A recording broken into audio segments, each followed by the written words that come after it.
hindandan yeroo amma jirru kanatti yeroon tasaaniif yeroon dhaaf hin ta'u abbaan duulaa yeroo amma kanatti warqiraanis Oromoodhaaf waan hojjetaa jira sadarkaa foreign ministeriitti hojjechaa jira dhageettii qabaachuu danda'a inni illeen ammatti bakka saniin hin malu kriteeriyaa reefu lafa kaanii san bakkaan hin ga'u abii nama cimaadha lamma wajjin hojii guddaadha hojjechaa jiran kan Oromiyaa keessatti innis yoo kan ta'u taate ammatti bakka muummicha ministeeraa innis hin ta'u bakka san seenuu hin danda'u ifatti dubbachuu waan barbaachisaa ta'e hundi jara kan hunda hin dayina sirriitti qorannee jirra waa'ee isaanii waan ilaalcha keenya qofa osoo hin ta'in uummata Oromoo jidduutti uummata Itoophiyaa jidduutti akkasumas foreign warra biyya alaa jidduutti ilaalcha jiruu fi waan akkasumas jijjiirama transition kana manage godhanii deemuudhaaf kriteeriyaa reefu kenna uummata bira dhageettii argachuu muuxannoo qabaachuu humna qabaachuu waan hedduudhaaf ammatti opinion keessatti qofa osoo hin ta'in Itoophiyaa keessatti ihaadeg waliigalaa keessatti yoo morbitootaan walitti daballeen malatti ihaadeg waliigalaa keessatti namni lammatti dhihaatu hin jiru akka hayyootaatti kana yoo dubbachuu baanne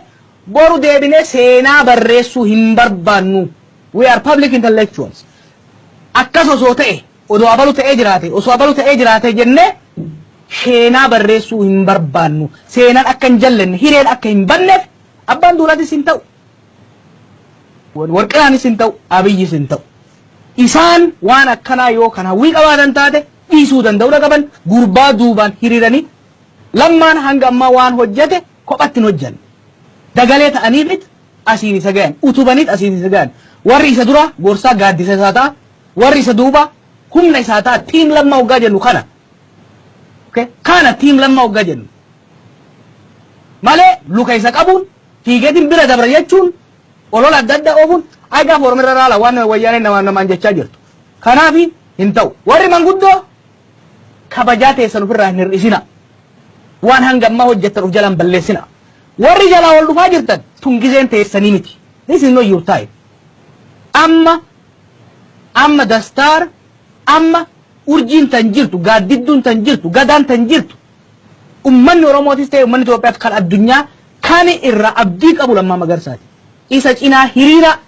cinaa hin fiigina duubatti isin harkisina distractionii hin uumina duuba isaatu hiriira ergaan ani koree amma wal geessee jirtuuf kennu shakkiyyuu hin uumina amma shakkiin achi keessaa hoggaa baatan unanimously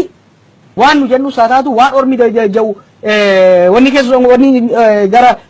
defeat gochuu danda'uu qabdan unitiidhaan tokkummaadhaan bahuu danda'uu qabdan hubadda kuni yeroo ammatti akkuma reefus galjeetti filannoo paartiitii miti amma booda namni ihaadeg file miti kan Oromiyaa bulchuudhaaf Itoophiyaa bulchuudhaaf ta'u amma booda ummannii fi mootummaan qixa biyya bulchaa jira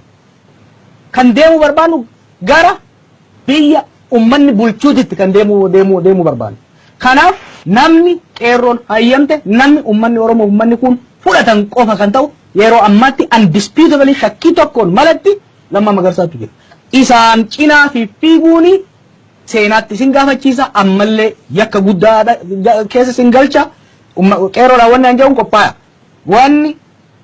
yoo opinion isaa taatu wayyaaniin Lammaa Magarsaa diddee yoo kadeemtu taate transition jijjiirama mootummaa kana gayaa hin barbaanne lola barbaadde jeequmsa barbaadde san jechuun optionii afur jiran isiniin jeekaleessa warraaqsi kun gara duubaa deebi'u